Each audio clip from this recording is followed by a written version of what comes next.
इस वक्त की दोस्तों तमाम बेहद बड़ी खबरें, मुख्य समाचार आप लोगों के लिए लेकर के आए हैं दोस्तों, जहां पर एक एक करके चलेंगे दिन भर की सभी बड़ी खबरें, मुख्य समाचार आप तक दोस्तों आगे इस वीडियो में पहुंचाएंगे। खबरों की तरफ बढ़ने से पहले अगर आप लोग भी दोस्तों खुले तौर पर यही मानते हैं कि 24 के चुनाव में इंडिया गठबंधन बीजेपी के मुकाबले जबरदस्त प्रदर्शन करेगा, तो अभी इस वीडियो को लाइक कीजिएगा और कमेंट बॉक्स में अपनी महत्वपूर्ण राय जरूर ही बताइएगा कि आप लोग 24 के चुनाव में इंडिया गठबंधन को वोट करने जा रहे हैं या फिर एनडीए को।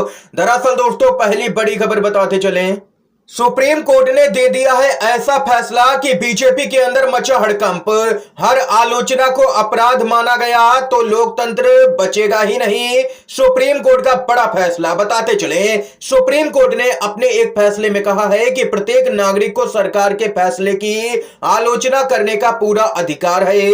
सुप्रीम कोर्ट ने यह भी कहा है कि जम्मू कश्मीर से अनुच्छेद 370 को हटाने के दिन को ब्लैक डे कहना कोई भी अपराध नहीं है। ये दो टूक कहना है सुप्रीम कोर्ट का। बताते चले, सरकार के किसी फैसले से असहमत होना या उसकी आलोचना करना लोगों का अधिकार है। सुप्रीम कोर्ट ने ही यह फैसला दिया है। इसने असहमति के अधिकार की पैरवी करते हुए कहा है कि हर आलोचना अपराध नहीं है और अगर ऐसा सोचा गया तो लोकतंत्र बच ही नहीं पाएगा। सुप्रीम कोर्ट ने यह भी कहा है कि पुलिस को संविधान के द्वारा दी गई अभिव्यक्ति की स्वतंत्रता के बारे में संवेदनशील होना चाहिए। ये यहां पर दोस्तों सुप्रीम कोर्ट ने बेहद ही बड़ा आदेश पारित किया है। दोस्तों ये आदेश बीजेपी के लिए एक करारा तमाचा भी है सुप्रीम कोर्ट की तरफ से, क्योंकि आज देश के अंदर देखा जा रहा है जो भी आवाज बीजेपी के खिलाफ में उड़ती है उसके पीछे एजेंसियां लगा दी जाती हैं, उस आवाज को दबाया जाता है। आप लोगों की क्या कुछ राय है सुप्रीम कोर्ट के इस फैसले पर? कमेंट बॉक्स में अपनी महत्वपूर्ण राय दोस्तों बताइएगा। इसके साथ ही बड़ी खबर आ रही है कांग्रेस पार्टी की तरफ से। कांग्रेस पार्टी शिवरात्रि के मौके पर आज जारी कर सकती है अपने प्रत्याशियों की सूची। राहुल गांधी समेत लगभग 40 प्रत्याशियों के नाम तय हो चुके हैं। वायनाड सीट के साथ में अमेठी से भी चुनाव लड़ सकते हैं राहुल गांधी। रायबरेली से प्रियंका गांधी को मैदान में उतार सकती है कांग्रेस पार्टी। ये यहां पर नाम तय हो चुके हैं। आम आदमी पार्टी ने लोकसभा चुनाव के लिए कैंपेन लॉन्च किया है। पार्टी ने दिल्ली के लिए कैंपेन की यहां पर पंच लाइन रखी है, संसद में भी केजरीवाल तो दिल्ली होगी और खुशहाल।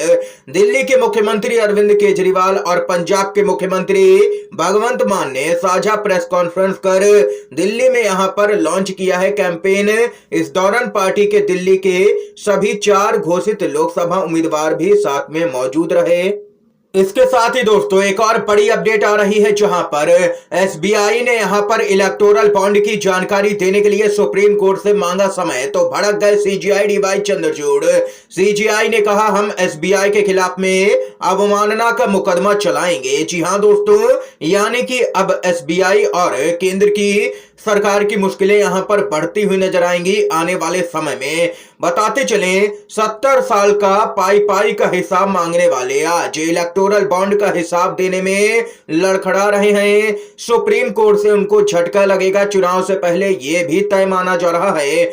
बताते चले दोस्तों पूरे मामले को लेकर के जब बीजेपी के नेता सुब्रमण्यम स्वामी से सवाल किया गया कि आपका इस मामले पर क्या कहना है कि सुप्रीम कोर्ट एसबीआई के खिलाफ एक्शन लेगा, तब सुब्रमण्यम स्वामी ने यहां पर कहा कि आप लोगों को बताते चलें, पहले दोषी वित्त मंत्री हैं, फिर पीएमओ और अंत में जिम्मेदारी पीएम पर आती है। ये लोग अपनी जिम्मेदारियों से किसी भी कीमत पर बच नहीं सकते हैं, इनको जवाब देना ही पड़ेगा। सुप्रीम कोर्ट एक्शन में आ चुका है। और इतना ही नहीं दोस्तों, आप लोगों को बताते चले एसबीआई पर इलेक्टोरल बॉन्ड से जुड़ी जानकारी डिलीट करने का भी आरोप लगने लगा है। रवीश कुमार जो कि वरिष्ठ पत्रकार हैं बोले, बैंक पोछा लगाने में जुटा है ताकि हर निशान मिट जाए, कोई भी सबूत नहीं रहना चाहिए साहब के खिलाफ में। यानी कि कुल मिलाकर के एसबीआई और मोदी सरकार मिलकर के कई बड़े सबूतों को नष्ट कर रहे हैं। ये यहां पर रिपोर्ट में भी खुलासा किया गया है। अब देखना यह होगा कि सीजीआई सीआई डीवाई चंद्रचूड़ पूरे मामले पर क्या कुछ फैसला लेते हैं, क्योंकि एसबीआई ने सुप्रीम कोर्ट के आदेश को नहीं माना है। दोस्तों 11 मार्च को पूरे मामले में सुनवाई होगी सुप्रीम कोर्ट में।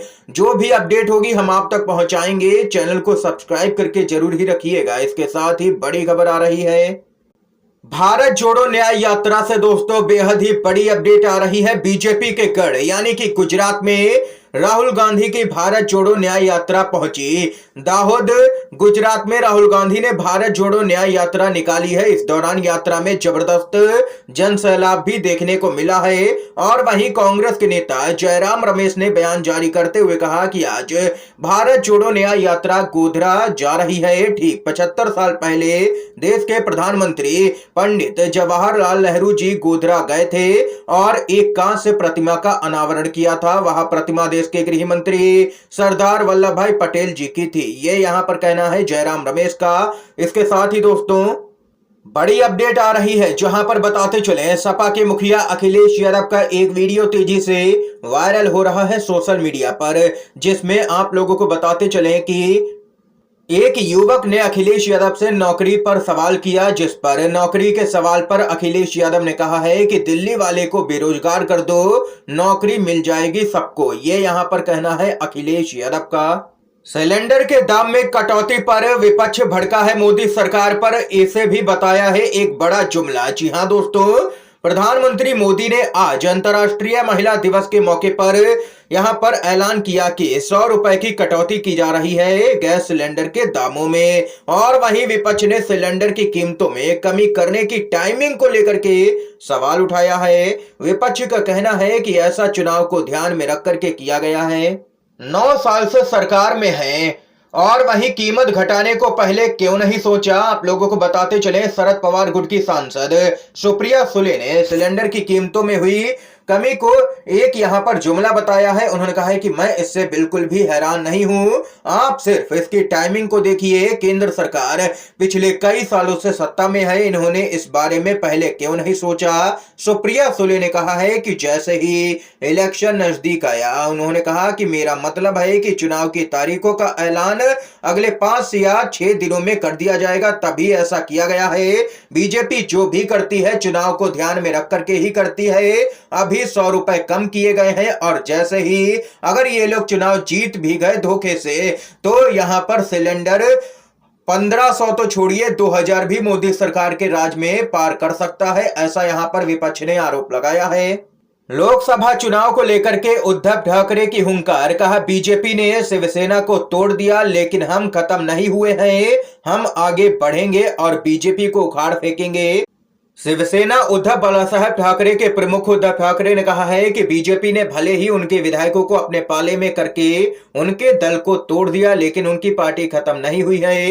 एक रैली को संबोधित करते हुए उन्होंने बीजेपी को निशाने पर लिया है और कहा है कि बीजेपी का इस बार के चुनाव में सफाया होने जा रहा है। 48 में से 45 सीटें इंडिया गठबंधन जीतेगा, ऐसा भी यहां पर दावा किया गया है। ये यहां पर दोस्तों इस समय की आज की तमाम बेहद बड़ी खबरें, मुख्य समाचार थे दोस्तों जो हमने आप लोगों तक पहुंचाए। अगर आप लोगों को ये वीडियो दोस्तों पसंद आया हो तो अभी से वीडियो को लाइक कीजिएगा, ज्यादा से ज्यादा इन खबरों को, मुख्य समाचारों को शेयर कीजिएगा अपने सभी दोस्तों में। और चैनल पर नए हैं तो दोस्तों चैनल को जरूर ही सब्सक्राइब कीजिएगा। वीडियो देखने के लिए आप सभी दोस्तों का बहुत बहुत धन्यवाद। जय हिंद, जय भारत।